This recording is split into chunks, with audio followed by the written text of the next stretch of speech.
Rajasthan judicial services के criminal law के paper में क्रिमिनल की जजमेंट राइटिंग का जो सवाल आने वाला है, आज के वीडियो में हम उसके ऊपर डिस्कशन करेंगे। सभी लोग जो पहली बार ए प्लस लॉ अकेडमी के चैनल पे आए हैं, आप सभी लोगों का ए प्लस लॉ अकेडमी के इस चैनल पे आने के लिए बहुत बहुत धन्यवाद। आज क्रिमिनल लॉ के जजमेंट राइटिंग के फॉर्मेट के ऊपर हम बात करने वाले हैं। जैसे हमने लास्ट सेशन में चार्ज फ्रेमिंग के ऑर्डर के ऊपर बात की थी, उसी तरह से हम आज जजमेंट राइटिंग के फॉर्मेट के ऊपर आपके साथ डिस्कशन करेंगे और हम आपको बताएंगे कि जजमेंट राइटिंग जब आप करोगे तो कौन कौन से इंपॉर्टेंट पहलू हैं जो आपको ध्यान में रखने हैं। So there are certain a very important thing which you people have to consider while writing your judgement in the criminal preposition. So let's start with the video. देखिए, the format of criminal judgment is there we are going to discuss in the today's session। और क्या आपका इसमें रहेगा format, उसके ऊपर आप ज्यादा फोकस रखें। देखिए, सबसे पहले तो आपका, जैसे हमने ये जो क्रिमिनल जजमेंट है ये जुडिशियल मजिस्ट्रेट फर्स्ट क्लास की कोर्ट के लिए तैयार किया है।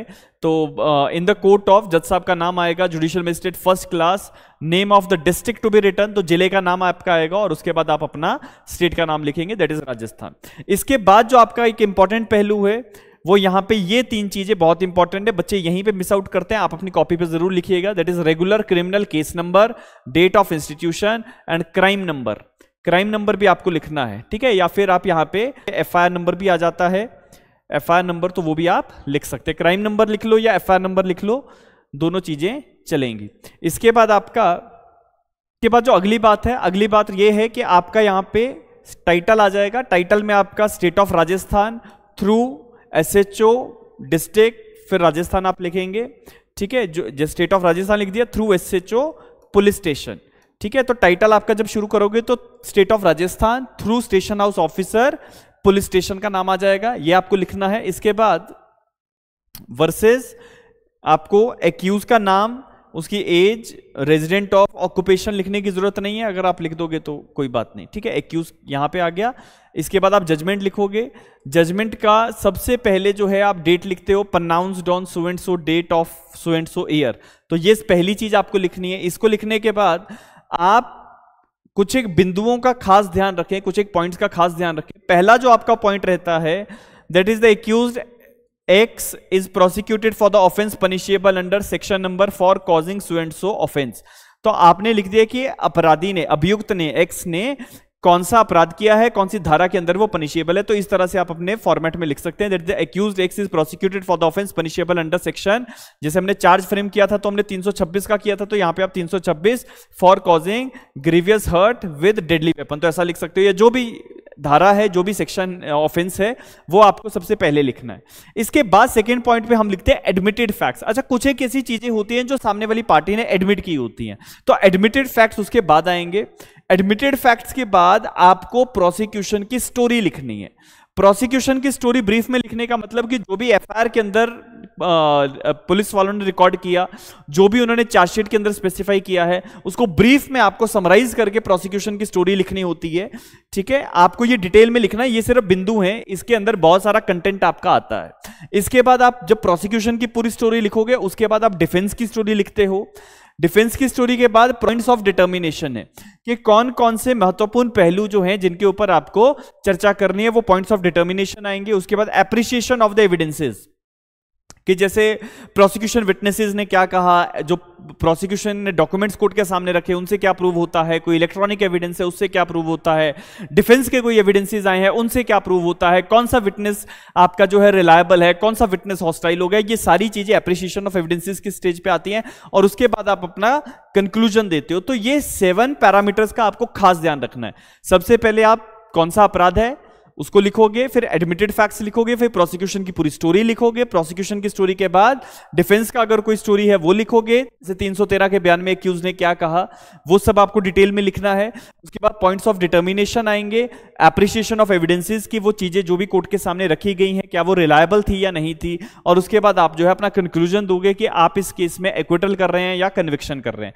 तो ये आपको 7 इंपॉर्टेंट फैक्टर्स जो है ये ध्यान में रखने, ये सिर्फ ब्रीफ में है।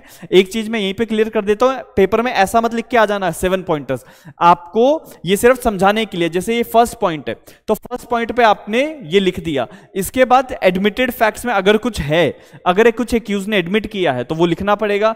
अगर कुछ भी एडमिशन नहीं है तो ऐसी चीजें लिखने की आपको जरूरत नहीं होती। इसके बाद अगला पॉइंट होता है प्रोसिक्यूशन की स्टोरी। तो आप ये ऐसा हेडिंग नहीं बनाओगे, लेकिन आप जनरली लिखोगे that the story of the prosecution is this, ठीक है। तो प्रोसिक्यूशन की पूरी स्टोरी आप लिखोगे।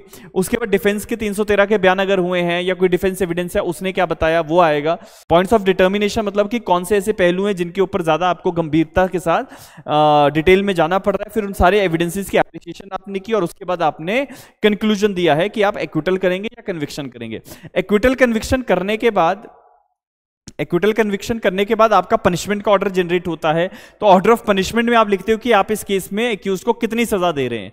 तो पहला पॉइंट उसमें जनरली ये रहता है that the convicted person was heard along with the counsel and the public prosecutor.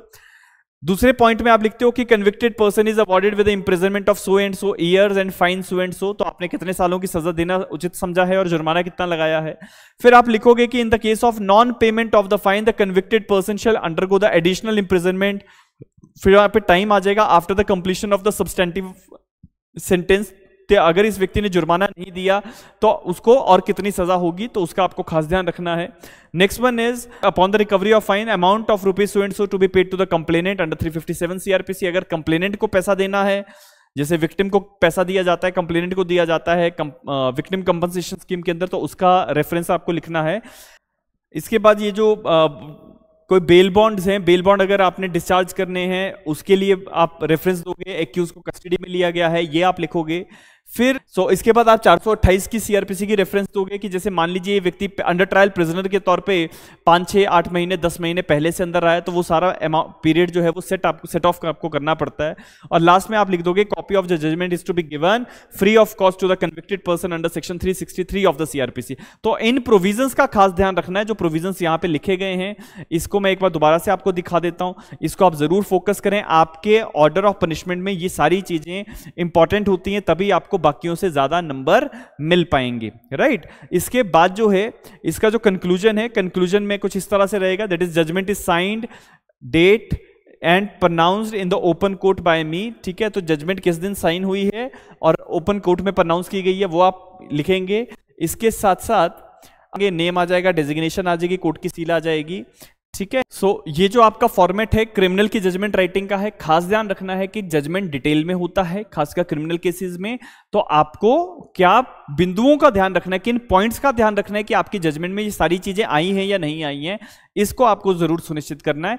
बाकी जो है जितने भी लोग A+ लॉ अकेडमी के चैनल पे पहली बार आए हैं, चैनल को जरूर सब्सक्राइब कीजिएगा। वीडियो आपको अच्छा लगा तो वीडियो जरूर लाइक कीजिएगा। और आने वाले समय में हम आपके साथ सिविल के ऑर्डर और सिविल की जजमेंट राइटिंग के ऊपर भी एक वीडियो लेके आएंगे। तब तक के लिए बहुत बहुत धन्यवाद। Thank you so much. अपना ध्यान रखिए और अपने एग्जाम की तैयारी अच्छे से कीजिए।